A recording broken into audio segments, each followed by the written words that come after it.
Whakalawhalahi atu hane e tau walatala tutupu ke lata mai awhiawhi nei. Kua mule whakatose e tālanganga he tau aonga I paliasi, koe whakaholoanga nei he whakatufono Australia, ke langmatai ke whakatupe hei e tālanganga he aonga fōu mai tau whānau ki paliasi, pe hei e lilifu ko toki tālangi, kua mule tua e whakaholoanga ke tālanga e aonga, ha koe whalatau hiki kianga he whakatufono Australia. Koe whakaholoanga nei he talahau e ia, kua lata ke tau se ai, to o se ai he tau nei, ka kua mule whakatose mai ono atu ke kamata ke he tau kahau. Ka koe kisia pōki kua whitani e fuakia e Australia, wha e miliona tāla ke lata mai tālanga he aonga ke he matakawi fōu I paliasi. Koe tau puhala ngā hua ke tuku hefo e tuaha niwe ke whakaonganga he tau lolo o ela, ke moua e malolo hela, kua manaki ke whai lakanga fōu. Taha he tau whaholoanga kua whakatoka kua hoko mai fōki, e whala tau pulota mai whafo ke ngā wiki ai. Koe whakaholoanga ke moua e malolo hela, mai hela kua whakatopi ai, he whakaholoanga kua Pacific Environment Community Funds ke tālanga niwe taha matakawi mo tukua ke tukoloa koe tau solar panels. Koe whalua ka kano kua whakahoho lahi ai e whakawhono ke tau se whakaholoanga nei, ke lamatai aki e malolo hela he motu, moe matutaki au te malolo hela nei ki he matapatu hela, ne whakaonga he tutangata he motu ke mga honei. Pia fōke tau ka kano, ha koe manako ke lamatai ke tuku hefo e tau totongi ke he lolo o ala, pia ke tuku hefo fōke e whakaonga he ti solo, kua nake mitaki fōke, ha koe tau mena ka lea wha maua mai. Koe whakaholoanga nei ne whakatupe ai ke he 5 miliona tāla Amerika, kua fuaki mai he whakaholoanga PEC, mai puhala mai he Pacific Island Forum Secretariat he tau ka mole. Koe tau fuawhaanga koe amanaki ke moua mai ua siau e kilowatts mai he whakaholoanga solar nei ke langatai atu ai ke he hila he motu. Koe tau whakatutalaanga he whahe whenonga e waewa Chamber of Commerce mai whale tali whenonga Matawe Resort kua lali ke kisia koe mai ke whewhe ke tau siai e taha whakaholoanga pasi ke utawhano e tau tangata ke he motu.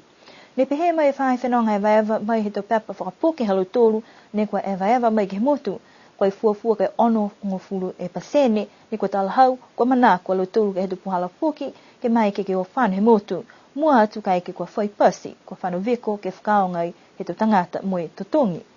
Koe tau whahi tapu kuku nei kua male ne talahau wai foki he tahu kui mai Matawe Resort kua mai ki ai ke tātu ai whala tu tangata whenonga halu tōru ke tau whale kai he motu ke whakatai koe whehe tau tope ka whakamale mai tau mga ke ua tu veko ke tau mtakawi ke he kehe.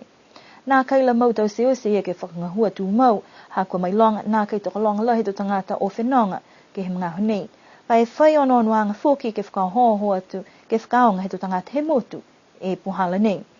Hane whai ngā hua ngā ia whoki alo tōru ke whakatokatoka moe kisia koe whehe tau tutongi moe whala tau mena whoki ni kua lata ke tau se tō kamata ha ke whakamtaki. Ha kua amanaki ai whoki ke malikisi ha ke tau numela tangata o mai ke he motu ke he mahina ha te semo, kua amanaki ke whakangahua ai whakatai ke he aho whakatōria te semo, moe whakatai te whakahanga tō mai ke lo tōru ke whai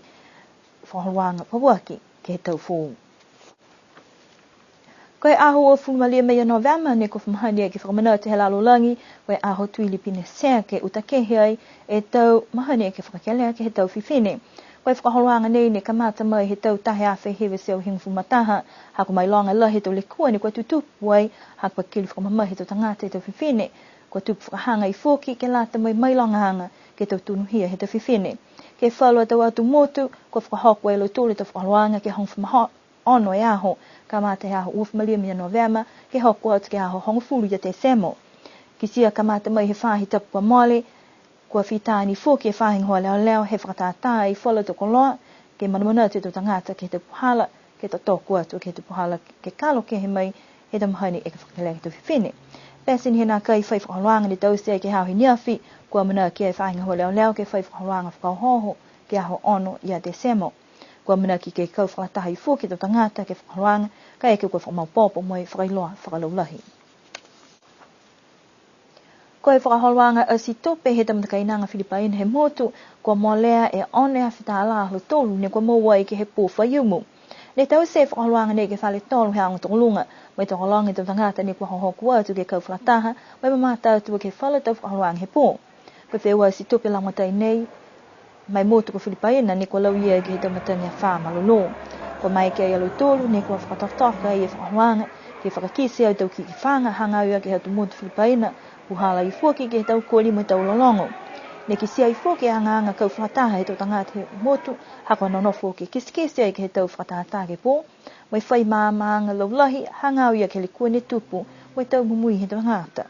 Hai i fuaki e whala tau whanau aonga, ne kua mai ke ai ke langmatai ke tau kōli motu kehe,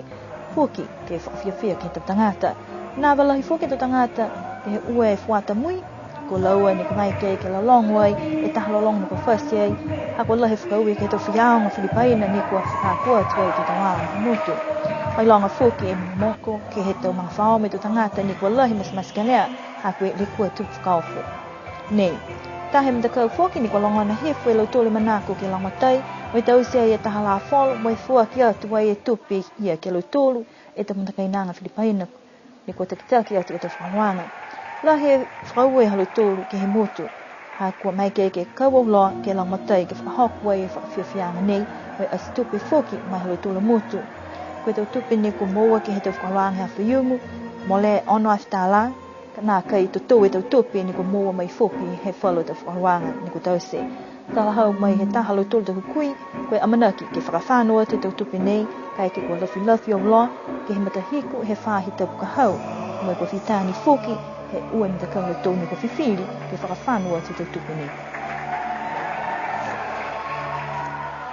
Lau si mai hena i e te wala tala tu tupu ke lata mai whiwhi nei, amna ki ke liriu ke whiwhia whoki ke he a whiwhia tu loto. Kia no wha, unini pō tō liriu ke whiwhia.